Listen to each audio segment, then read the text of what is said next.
So, good afternoon, everyone, or good morning, good evening, wherever you might be in the world, and welcome to this very special webinar. I'm very pleased to have you here, and I'm honored to introduce our two speakers today. Before I start, I want to let you know that this webinar is coming to you, of course, from TESOL and specifically the English for Specific Purposes Interests section. My name is Jennifer Roberts, and I am currently the chair of the ESP interest section, almost over for this year. Actually, at TESOL, I'll be handing over the torch to our next chair. But something that we're doing this year is we're doing some different webinars, and this one is kind of a special one by two people who have been very active in the interest section for a lot of years. They are two of the names that I heard early on when I joined the ESP community. So I'm excited to learn more from them about this project. So who we have here with us today, we have Kitty Johnson. Kitty Johnson, she's a teacher and a teacher trainer with more than 30 years of overseas and U.S. experience. She's developed curricula for language learners and language teachers, designed and facilitated training and trainer of trainer courses, and written material for a variety of different ESP courses. She has been a RELO, an English language fellow, a Soros teaching fellow, and a Peace Corps response volunteer. Her most recent short-term projects have been in Uzbekistan and Albania, and she has an MA from California State University in TESOL. Additionally, we have with us Margaret Van Narsen, who has a PhD in applied linguistics from University of Southern California. Margaret was the third chair of our ESP interest section and is still very involved today. She's the co-director with a Chinese colleague for the UCLA Chinese Academy of Sciences in the Graduate English Language Center in Beijing. Some of her assignments include also being with the Department of State, Fulbright, USAID, Asia Foundation, and other independent opportunities. So we are very, very honored to have both Kitty and Margaret with us here today. I'm going to stop talking now and let you hear what you came to hear. So Margaret, take it away. The floor is yours. Okay, greetings. We are presenting on ESP, Protecting World Heritage, the training of Angkor Park Rangers. It's as one of the virtual webinars offered through the TESOL ESP interest section. We wish to thank, it's not moving. We wish to thank TESOL and the ESP interest section for this opportunity to promote English for Occupational Purposes, EOP, through World Heritage Training Project. This is a report on a pilot ESP training project developed for training Angkor Temple Park Rangers. It's a collaborative project between the Apsara Authority and the U.S. Embassy in Cambodia. Here's an overview of our presentation. I, Margaret, will be introducing the ESP project, ESP principles, the Angkor Visitor Code of Conduct. Then Kitty, as a project developer, will present on the pilot, showing how it's grounded in the Visitor Code of Conduct, providing basic project data, showing how needs analyses were done, sampling some activities, and showing how the Rangers' communication needs are tied to the Visitor Code of Conduct. Kitty developed this ESP project as an English language fellow with the U.S. Department of State in Cambodia. She was there fall 2016 to April 2018. In January 2018, I was also with the Department of State, and I had completed several assignments next door in northern Vietnam. And here comes the project developer on a moto, leaving the temple park, accompanied by a student to help navigate the traffic. And she made it to the school. It's a pilot project opening day with the participants and Kitty, the Rangers and Kitty. Want to locate the ESP project with the Angkor, locate this ESP project. It's in, it took place in Southeast Asia, roughly in north central Cambodia, in the vicinity of Siem Reap, in the Angkor Temple Park, a UNESCO World Heritage Site, primarily in a monk's school. If you're not familiar with the region, A couple of maps might help to further locate the project. Where in the world? It's in Cambodia is next to southern part of Vietnam. It's on the Indochina Peninsula. In Khmer, Kampuchea is a word for Cambodia. Yeah, and Siem Reap is a province and name of the capital town in the province where the project is located. Historically, this was a location of a battle where the Khmer defeated the invaders from Siam or Thailand. So in Khmer, Siem means Siam, and Khmer Reap means defeat. Thus the name Siem Reap. Angkor was basically a city in ancient times, and it was a population center that developed around and inside of a temple complex. The whole park area is popularly referred to as Angkor Wat, but Wat is specifically this main temple complex. And the park is near the Tonle Sap Lake. To gain a wider perspective, I had to improve my own geographical literacy. Before going to Siem Reap, I had assignments in Hanoi, and I had, and then over in northwestern Vietnam, in the Red River Valley area, and literally at the border of China across the bridge. And also it was, it's next to Laos in this area. And it's east of the well-known Mekong River, which starts in the Tibetan Highlands, and wanders through the Indochina Peninsula. I've kind of roughly drawn it in red, and now it follows some national borders down to, I can get down here to Phnom Penh, the capital of Indochina, of Cambodia, and then east to Vietnam and the Mekong Delta, and right near Saigon, which is now known as Ho Chi Minh City, and then out to the South China Sea. And here's the project up here. In 1972, the protection of the World Cultural and Natural Heritage Convention was adopted by the UNESCO. And it's to protect at the national level, for example, Cambodia, cultural and natural heritage. This emblem represents the interdependence of the world's natural and cultural diversity. And in this report, it marks the main topics of the Visitor Code of Conduct. And you can check out episodes on YouTube. You can check out episodes on Angkor Wat and the various National Geographic features. I'm not sure if you can see all the links, but you really don't need to copy these down. Just look for, go to YouTube and then look for Angkor Wat, and you'll find plenty, but especially the National Geographic and a couple of others.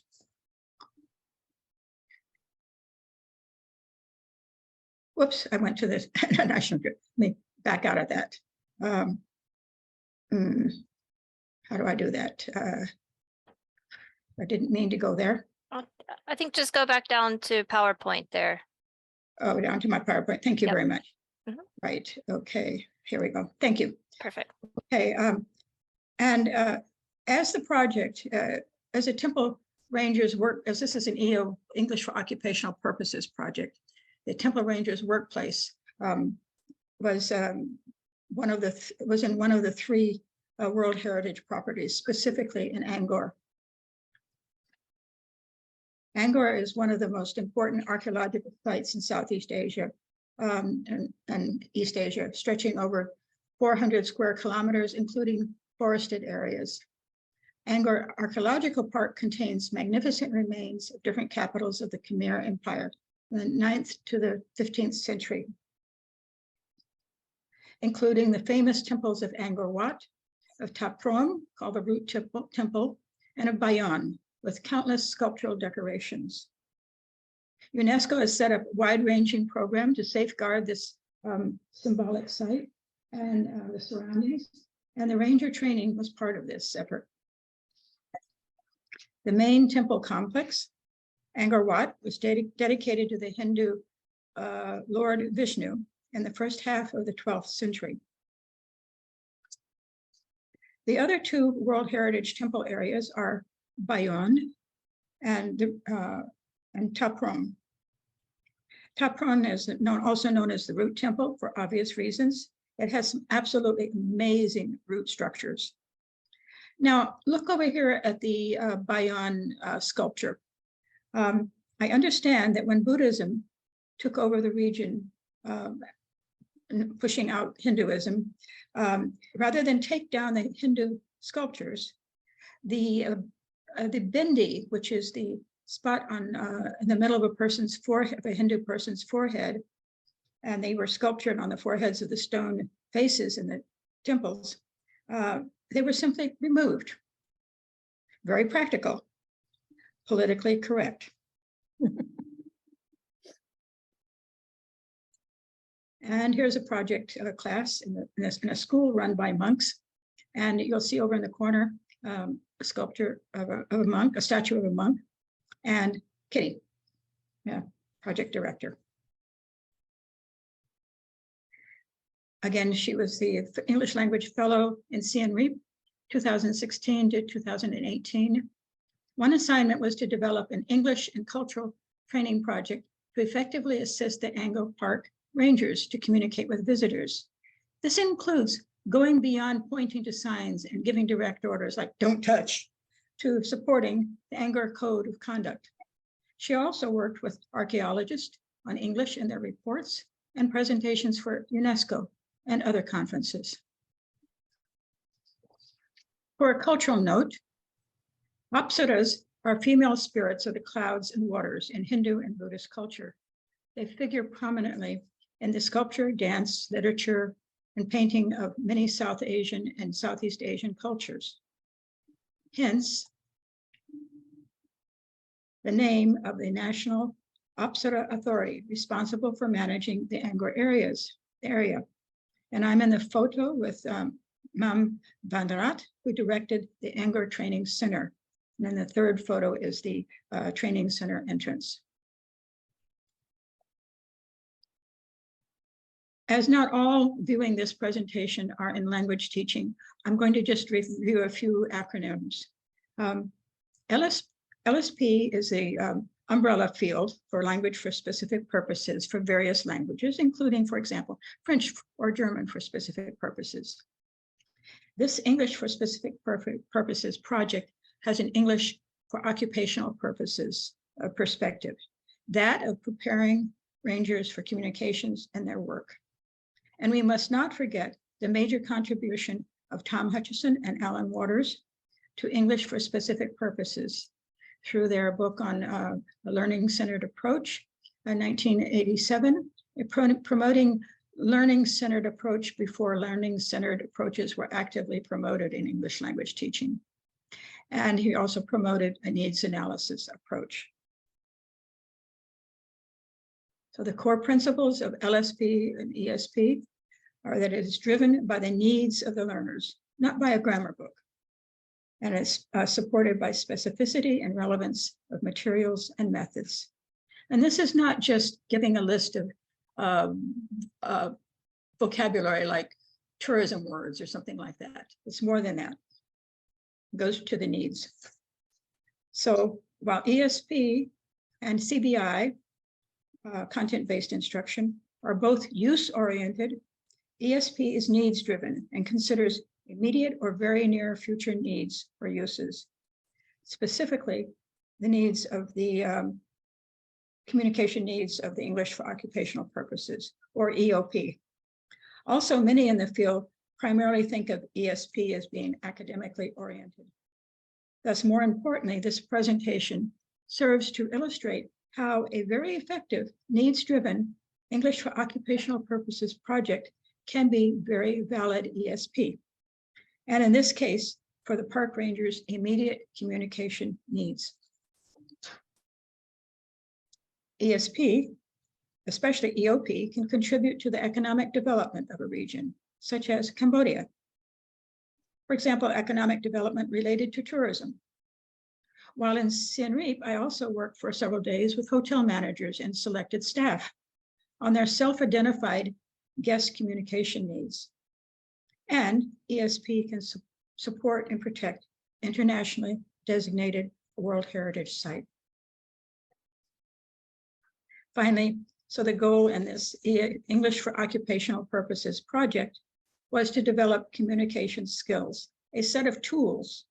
Academics sometimes don't like to think of language as tools, but the set of tools for identified tasks requiring English communication, specifically with the visitors to the Angkor Temples Park.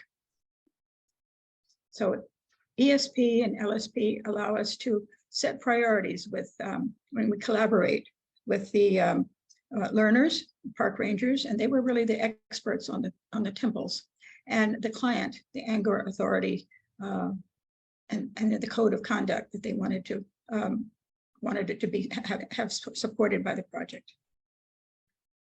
So the pilot project was grounded in the visitor code of conduct.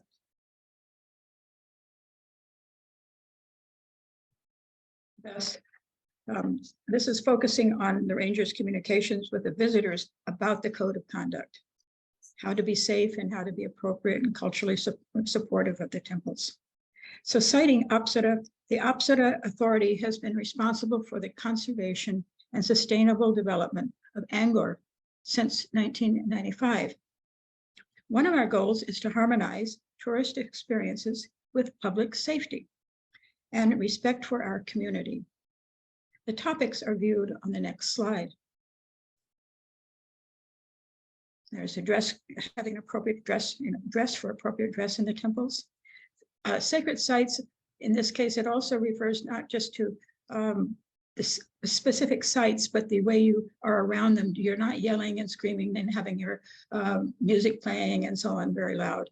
But also not smoking and littering, respecting the monks, conserving the monuments, and not going into restricted areas, and not giving candy or money to children. Now, I'm going to turn our presentation over to Kitty Johnson. Okay, let me do my little share screen here. Oh, okay. So thank you, Margaret. So I'm going to be talking a little bit about how I developed the course. And as you can see by the title of my first slide, my kind of motto is that pilot courses are like first drafts. And so keeping that in mind, I remembered to have an evolving framework and changed some of the activities and some of the objectives actually as we went along and right up through the last day of the course. Our basic objectives remain the same, however. They were to recognize and use the terms in the code of conduct, discuss the code of conduct and violations of it, and use courteous language without drawing it out into long-winded sentences, as they are wont to do if they know enough English. So the basic course data was the participants would be currently employed Angkor Park rangers. The final number was 15. That was 3 female and 12 male. We didn't have their educational level available, but of the people who took the initial survey, we had 12 with higher education and 8 who had between grades 10 and 12 in high school, and only 6 with below grade 9. And the proposed course length turned out to be exactly what we did. A 30-hour course over 10 weeks, 2 days a week, 1.5 hours per class. This was a negotiation between me and the rest of my team at the training center and the management of Angkor Wat, because we wanted them to be able to come to the course during their work hours so that they would have a reason to keep it up and not have to come after work. We proposed that their English language proficiency be at least a high beginning or low intermediate, above novice on the LPI, which is the language proficiency interview adapted from Peace Corps. So now I'm going to conduct the needs analysis. So developing the survey, I had to do this by a written survey because I was not permitted to communicate in person with the park rangers before the class began. So I drafted the items based on the code of conduct and also my knowledge of the temples, because I had been living in Siem Reap for about a year almost already before I started developing the course. So I knew a lot of what happened there. I would go like almost every weekend on my free time because I had a pass. And I had working with me a former park ranger at the training center. The items were translated into Khmer, and then the survey questions covered 4 topics, which I'll get to on the next slides. And we had space for additional input by the rangers. Then they were translated back into English. And from those results, we determined our objectives and content, and again, to be revised as the course was implemented. So here are the questions that were given to them in Khmer, and they all started with the same frame. Do you need to use English too? So our first one was, do you need to use English to ask tourists to obey the code of conduct? And then we gave some different examples of that. And Margaret already went over some of these: making too much noise, climbing over forbidden areas, entering forbidden areas, smoking, littering, giving candy to children, treating monks disrespectfully, touching anything, taking artifacts, writing graffiti, wearing inappropriate clothes, and playing with monkeys. That was actually a big one because those could be very dangerous. One of them almost stole my camera once. I was very fortunate to be able to get it back from him, but it was a big struggle. And then they wrote in some input. As you'll see in all of these categories where they had additional input, they don't necessarily fit the category, but that's a reflection of their level of English. So I think they just randomly added things wherever they felt like writing. They wanted to talk to people about flying drones and making videos and spitting, treating the temple grounds as their personal toilet, sitting on the structures, and general inappropriate behavior. The second question was, do you need to use English to give directions to sites at the temple, to another temple, to the restroom, to the exit, places to find water, drinks, or food? And they added, also, they would like to tell them how to go back to the hotel or to the parking lot, and other things that have nothing to do with directions, such as the hours of the park and the transportation available and prohibited places, and to how to go to the police. And we'll see more about going to the police later. Our third question was, do you need to use English to comfort or help tourists? If someone has been pickpocketed or lost something, if they've lost a person in their group, or if something has been stolen or someone is ill, or to help file a police complaint. Pickpocketing was really a big issue. And this happened to one visiting friend of mine. He was pickpocketed, and by the time he noticed it, because there were gangs working together, by the time he noticed it and was able to get to his phone, they had already charged a couple of, or $3,000, I think, worth of merchandise at a local store downtown. So they were working together on that. And fortunately, his credit card company did not charge him for that. But the guards need to be able to communicate about that. And their additional input was they wanted to be able to give polite answers if tourists started arguing with them, or if tourists were arguing with each other. If there were accidents, again, monkey bites, they needed to contact their driver. Directions, of course, we had that earlier. Or look after the kids when the parents went to Bakan. So Bakan Temple is on the grounds of the main Angkor Wat. And it's very, very steep. It has 100 stairs, and it's the one structure in that main area of the park there that you have to line up to visit because only 100 people are allowed to see it at a time. And so there's often long lines. And the tourist will ask a guard, well, will you watch my child while we're up there? And of course they can't do that because they have other duties. So they wanted to be able to talk about that politely also. And 4, do you need to use English to describe or understand descriptions of people or lost items? Okay, and those people would include people that were in your party that you can't find, or to understand if somebody's telling the guards, there's somebody disobeying the code over there, this is what they look like. Okay. And of course, to locate a possible thief. And their additions were, they wanted to talk about the history. And one person wanted to talk about the herbs. We did not cover that. Although I think I brought in a handout with some English translations, but we didn't really work on that very much. And they wanted to just describe their belongings. We did work on that. Okay, so this is the outline of the course that we came up with after the survey. So section A, tourist assistance, offering help, giving directions, greeting, leave taking. Identification, asking questions for basic info, reading documents, writing info on the forms.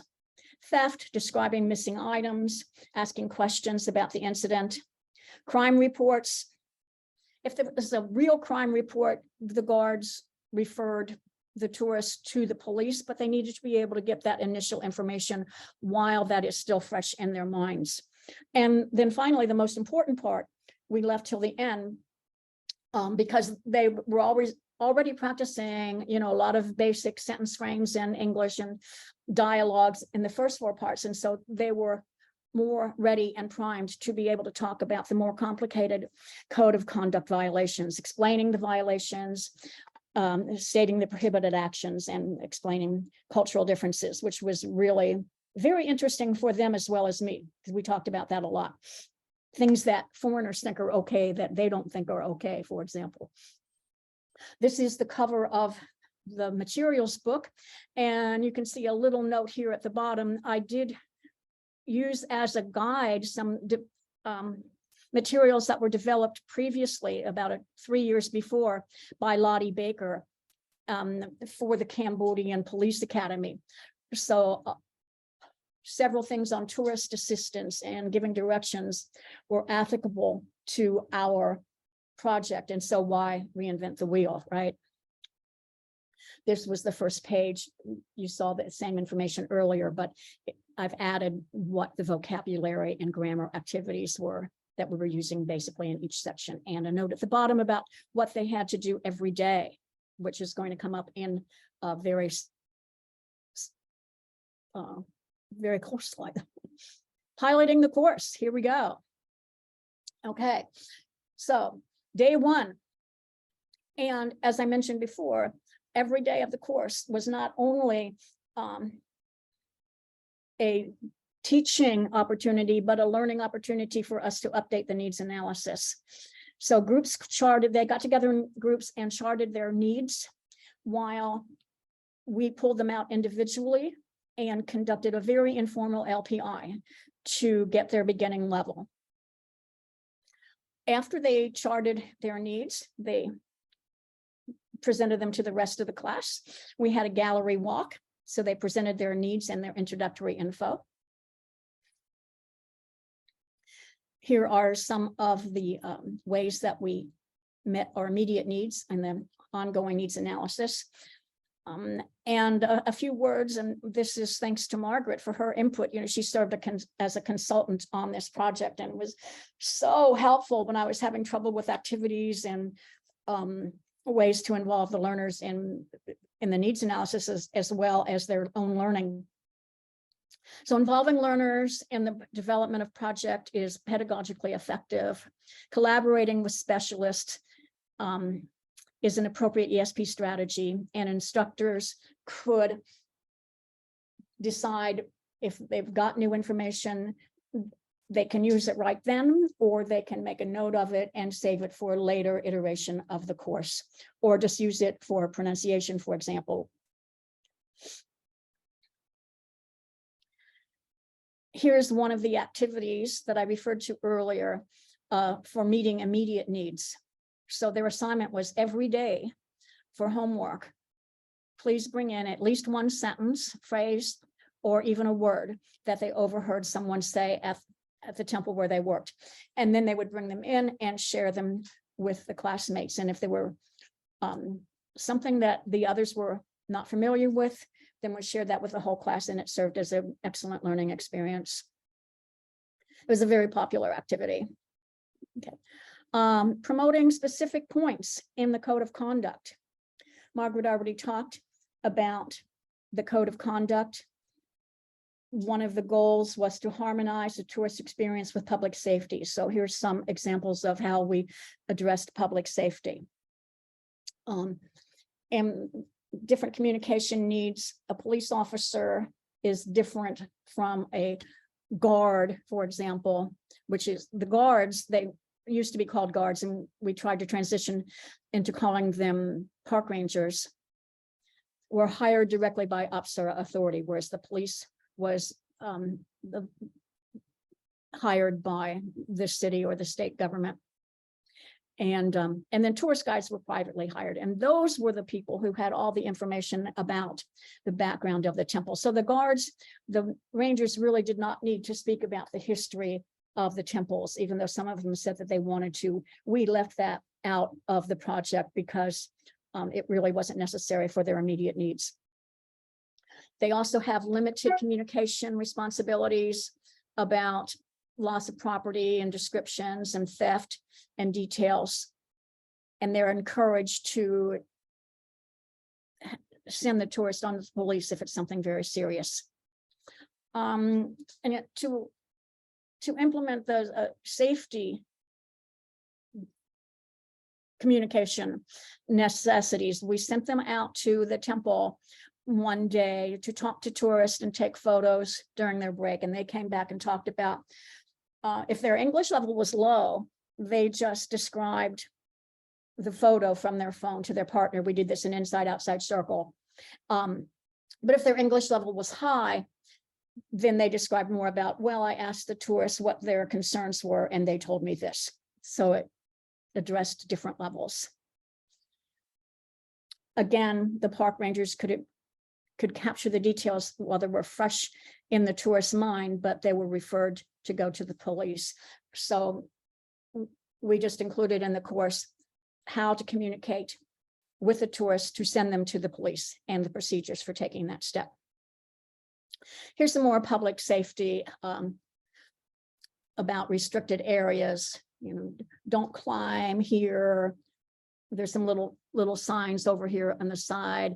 Don't go into restricted areas. And also don't touch this rubble. It's not rubble. They are artifacts, and they're being put back together and reconstructed. So they are part of history and not allowed to be taken away or even touched. So again, how to respect culture, respecting of the monks, talking about the basics of the religious tradition, language for polite requests, dress code. Again, cultural, religious reasons for the rule, suggestion of alternatives. They sent a lot of female tourists and men who were wearing shorts to the local tourist kiosks to buy scarves, large scarves they could tie around their waist to cover their legs, and also scarves to cover their shoulders, their bare shoulders. Children begging. Children, I had so many problems with children begging. They're very good at it. They're very persistent. And the guards wanted to know how to be able to advise the tourists, please don't do that because these kids should be in school. And also to talk about the sacred sites, just to be respectful of the sacred sites. And these are some of the sentence frames that we used. Excuse me, ma'am, I'm sorry, but we have to ask you to, not to. Can I ask you to, not to? We ask the temple visitors to, not to. It's very dangerous. It's not safe. And they brought in their own ideas for this and exchanged them with each other. And we did a lot of practice with those. They needed to help visitors understand that the sites are still sacred. Here again, the clothing. You know, in addition to them sending the tourists to buy the scarves to cover their shoulders or their legs or their midriffs, there were some problems before I came, and I think the tourists were German, you know, like running around the park and taking nude pictures of them dancing in the park. And they just really had to be able to put a damper on that. So they wanted to enforce this code of conduct more strongly. And again, there's some code violations would be touching or standing too close to monks, interrupting any kind of rituals or meditations, which they did a lot, and trying to take selfies with the monks. They wanted to explain about why they should not touch the carvings, because the oil from their hands can damage the stones, and it's disrespectful. And then they wanted to be able to point out the historical damage, the bullet holes from when the Viet Cong had occupied the temple. Here's the typical sacred site. I'm going to go on this kind of fast so we have time for questions. But that's the pre-Rup funeral temple. And this is the main side of Angkor Wat, the Mount Meru, which has 5 peaks and is considered the center of all the physical and metaphysical and spiritual universes. And here's Margaret standing and looking up into the top of the tower to the center of the universe. Okay. Candy, again, those kids are so persistent. And I had to be so strong-willed to not buy anything and to keep them from pestering me a lot. And Margaret tells me that she did violate the code and bought some postcards, but they encourage you, and the guards want to be able to say, we encourage you to consider donating to a charity instead of giving them things.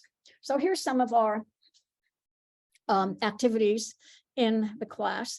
Here are 4 of the participants practicing their role play with Sai Kim An. Sai Kim An was my co-teacher, and he also worked with me on developing some of the activities.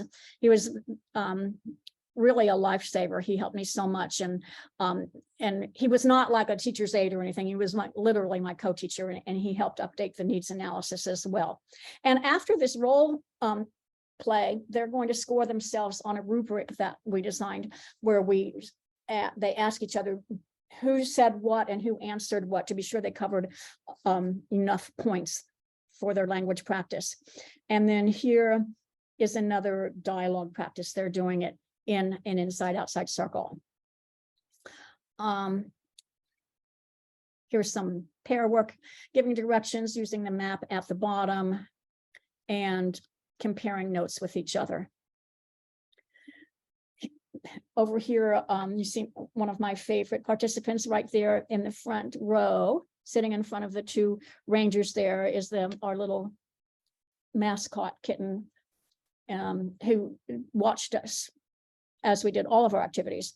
And some of the activities included scrambled sentences, vocabulary bingo, human pronunciation computer. They loved that. Brainstorming lists and sharing with each other, a lot of focused listening practice, some jigsaw readings, and many, many more. Okay.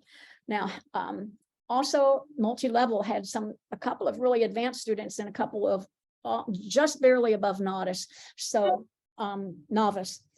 So in the materials, I designed, these activities are compulsory, and then some additional optional activities for those who are more advanced.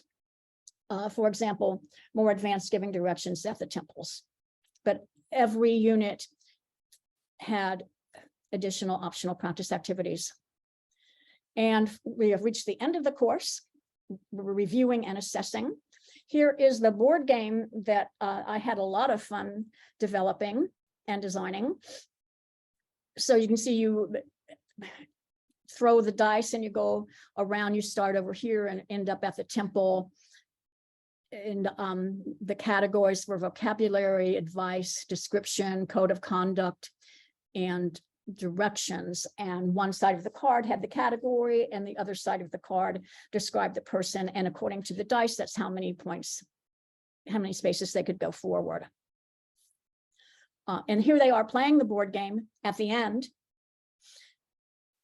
They're very intent on doing it. It was, I have to say, it was so much fun going through all my pictures and through the course book and reliving this course. It was just, I loved this course so much.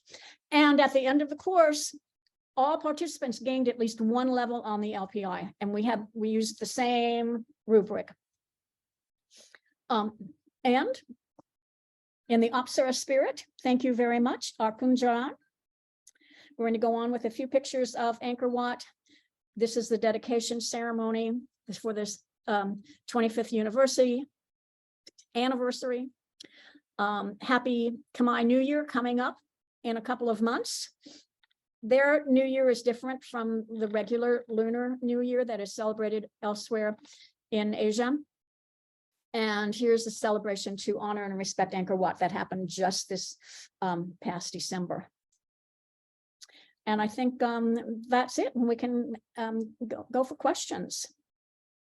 I'll stop sharing my screen and let Jennifer take them. Okay, great. Thank you, Kitty. Thank you, Margaret. That was very interesting. So if anyone here has a question or a comment, feel free. You can unmute your microphone. You can turn on your video. We would love to hear from you. So any questions, any comments for Margaret or Kitty? I believe you indicated this earlier, how long the course lasted and how long it took you to develop the curriculum. The course was 30 academic or 30 complete hours. Mm-hmm. And it was divided over 10 weeks. So they only attended 3 hours a week, 1.5 hours each of 2 days, so that they could attend during work time. And I started getting the ideas together at the end of my first year of my fellowship, which was about May or June of 2017. But then I really got hopping on it more strongly when I returned for the second year of the fellowship in 2017. And I had a very, very, very rough draft with not many activities, some activities, just some ideas by January of 2018. And I think, Margaret, is that when you came in January of 2018? You're on mute. That's when I came, and and you had put a lot of your files into a Dropbox for me to take a look at, because our timing did not overlap initially. She had already gone someplace else temporarily, not on a short trip of some sort, and then I came in. We couldn't coordinate, but we were. Then eventually, I worked with Mom Banarat, and eventually Kitty and I got together in Phnom Penh eventually. But we did exchange ideas by Dropbox, and I learned so much from just visiting. And they had arranged for me to, when I first arrived, to have three days of free passes to all the temples. So that was really great, you know. Yeah, so when Margaret came on in January, I started like just running ideas by her through the Dropbox and refining some of the activities. And then we were ready to go in April of 2018. But I had other projects going on at the same time, so I wasn't devoting myself full time to this. But so I would say, like, okay, October, November, December, January, February, March, maybe 6 or 7 months part time. Mm-hmm. Yeah. It's so impressive to see this project of how it is student centered, but also how it evolved. I liked what you indicated about the pilot being like the first draft. Yeah, we and how you were able to pivot and adapt to what you needed to. Thank you. Yeah. I think that really was one of the highlights of the project for me, was being able to be on the ground and being able to change that. I think sometimes if you design a project, but you can't be there to actually implement the course, the implementers may feel guilty about changing it, or not be sure that they can, or just throw the whole thing out. But was great being able to be the developer and the implementer. Yeah. Thank you. Go ahead, Anne. Yeah, can you hear me? Yes. Yes. Okay, great. First of all, just a real quick question. Why was it not possible to talk to the park rangers for needs assessment input before the course? Thank you. That was my question too. It's like, I don't know if it was bureaucracy or they didn't, or they were afraid I was going to keep, I think they told me they were afraid I would keep them from their work if I went out to the temples and started interviewing them, and they should be, doing other things. Yeah, yeah. So a few more comments. One is you did a fantastic job of drawing the needs assessment out along the way. This emerging, we always talk about an emerging or an evolving. I love the word evolving curriculum. You never have everything you need when you start. I know. You're going to write the whole damn thing first. Yeah. Just start. But was there any thought about in needs assessment, we sort of do a recognition that needs assessment is happening for different purposes at different times with different audiences, throughout the whole project. So was there anything done? It seemed like there were a lot of organizational or programmatic needs assessment questions that came up as you were doing the instructional questions. So good for you for getting all of that blended in there, to find out the course and the frequency and all of that. So did you talk about that with other people, that the upset of people beyond just the students, the learners? Oh, yes, they were also involved. I would give my draft activities and draft outlines to the director of the training center, Mom Van Rath, and she said, well, this is not appropriate for Cambodian culture. There were quite a few things that I had that were not appropriate for Cambodian culture. I can't remember what they were now. And a couple of geographical items I had wrong. It said, oh, this is a picture of a city that's not anywhere in Cambodia, so we need to change this. Right. And that was the picture I had gotten from the Cambodian police. But how did you determine that 30-hour course design and that it was going to be during work hours and things like that? Those are some of the first things that have to be known before you can even design the instructional part. You have to know some of those programmatic design parts. Right. I discussed that with the director of the training center mostly, and then she acted as the liaison between us and management. But we wanted something that would be practical for the rangers and that they wouldn't get tired of it. We thought if it was too long, they would stop coming. And if it was not during work time, that they wouldn't come at all. Yeah. And we needed at least 30 hours to do any good at all. So basically was based on needs. Yeah, is this a one-time course or is it an ongoing course?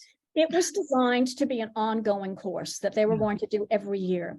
And what happened was, then my fellowship was over and I left the materials behind. Not only did a new fellow come in, who I'm not sure if she was interested in this or if she didn't know about this, because Mom Van Rath got a promotion and moved to Phnom Penh. And there was a new director of the training center. And my co-teacher, Sai Kim On, got a job at the American Embassy and moved to Phnom Penh. So neither of the two Cambodians who were really invested in the project were there when she came in to continue it. So, okay, one last thing. Who funded this whole thing? The American Embassy. The whole thing? Was there any part of the Ministry of Tourism that put in money? Was there any Cambodian investment? They contributed the paper and the ink and the materials and everything, and the transportation and the classroom supplies, and of course the services of the translators and the co-teacher and that. So everything that they contributed was in kind. In kind, yeah. Okay. And they also contributed, I think, snacks for our breaks. But the rest was all the U.S. Embassy? Yes. Okay. Yeah. Fantastic project. Thank you. Yeah, I love, and I had so much fun. I mentioned earlier, I had so much fun going over it and remembering how much fun I had doing it and wondering, am I ever going to get this done? Oh my God. And yeah, so I was really sorry to find out that they didn't continue it. Yeah.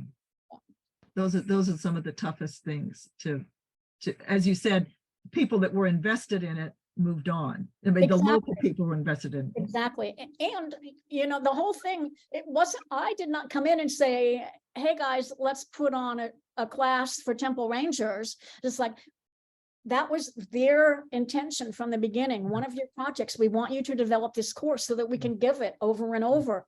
Yeah. And then those people left. Yeah. It's like, you know, the new administration comes in and they have their own ideas. Yeah. Yeah. Yeah. But who has the course? The US government has the course somewhere, right? Oh, I have it. Yeah. Yeah. Yeah. I mean, they've got it in their files and put on pen. Margaret, you're on mute if you're trying to say something. And I have a copy of it. Yeah. And I have it in the Dropbox. Yeah. Okay. Yeah. Yeah, that's where mine is. It's in my Dropbox. Yeah. Right. We need an archive for stuff like this. We do. We really do. We do. Yeah. I'm sorry. Let others ask questions. I'm sorry. I just went on and on. I think that Jen was telling me that this is going to be recorded, so it will be, maybe it can go into the ESP Yes. files in some way. I don't know. Yeah, I can send it over. Yeah. Yes. Yeah. Well, she's recorded. It's being recorded, I No, think. I mean the actual materials, the Oh, booklet okay. materials and the course outline. Oh, yeah. We To have the to have a teacher guide for that, resource that center people or can adapt it. something. Because if I had not found out about, and I heard about it from another fellow, not from the embassy who sponsored the project, about the previous project 3 years prior that someone had done for Cambodian police academy, I Right. would not have had those few units to guide me and adapt. I would have had to start totally from scratch. So it's really crazy to keep reinventing the wheel every time we have a new course. Right. I would just add that at an alumni group that was sponsored by the Georgetown part of the ELF program, they hosted this alumni group. And during my conversation with people, I found out about a number of projects that did not know that similar work had been done. And I was connecting all the people. time. And all it the just, time. yeah, we Yes. really need to address that as a profession, because we are going to save people so much. There was an Indonesian police and peacekeeping group curriculum that was developed, and a colleague of mine was asking me madly for anything that I knew about, because she was going to do the very same thing or very similar thing in the Philippines this January. So I was madly connecting those two people, and it shouldn't be a chance. It left up to chance. It should be more organized. Right. I had a similar thing happen in Ukraine. I was also a fellow in Ukraine back in the early 2000s, and something was happening in a different city at the same time, but not by a fellow, but something paid for by the embassy. And the other people at the embassy did not tell them that I was doing it, you know, in Odessa. It was crazy. Yeah. Maybe we can look into that a little bit, Anne. Yeah, that'd be great, Jan. Yeah.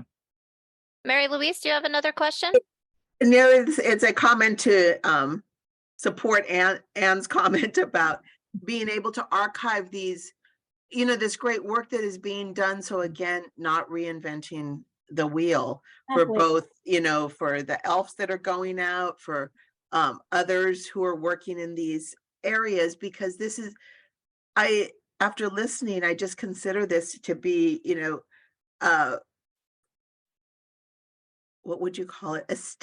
The high standard of a project of how it should be done with the needs assessment, and then also incorporating in the you know, hearing that it stemmed from the local need and that request, Exactly. that buy-in there, and then how all of the support, it just seemed like it was the perfect, all of the puzzle pieces coming together to make a great model. Yeah. Yeah, but when I came back to the States, I presented a version of this with cooperation with Kitty for Penn TESOL East. And so that was sort of our basic framework for a possible PowerPoint presentation, because she was not going to be back in the States then. So we produced that. And so that area, and also there's a very large Cambodian community in Philadelphia area. So we were able to do that. And then she has also done, I think, a poster presentation at TESOL. Right. I kind of felt like what she was doing there was just, it had to be out to some people, to share with some people. And I was just privileged to be a part of that effort. So, and learn from her. And you added so much to it. Wow. Yeah. When we first met, you know, she was making some critiques, and she said, "I'm just doing my job. Please understand." I said, "No. I asked for you to come onto the project. I want you to consult." So, because I heard that she was going to be in Cambodia and Vietnam, and I said, "Hey, she's here. Please, can she look at my materials and my outlines?" Yeah. And I wanted a trip to Angkor, and I had asked the embassy, "How can I do this?" And I'll pay for my trip to Angkor just while I'm in the neighborhood. And the next day I got a message back, "How about coming to do a project at Angkor?" And then also something with hotels. And then down in Phnom Penh, I thought, I'll take it. Visa, travel, everything. Well, thank you, Kitty, and thank you, Margaret. Out of respect for everyone's time, it's almost the top of the hour, so we can wrap it up. Just a reminder for everyone, as long as you registered for this webinar, you will also get an email from TESOL that contains the link to the recording. So TESOL will take this recording and put it on their YouTube page.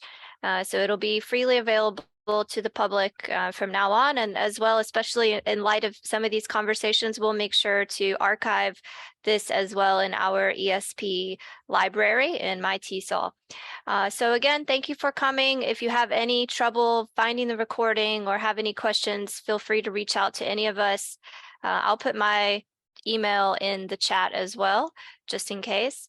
But thank you again for coming. Thank you, Margaret. Thank you, Kitty, for sharing your experiences. And we will see you next time, maybe at TESOL.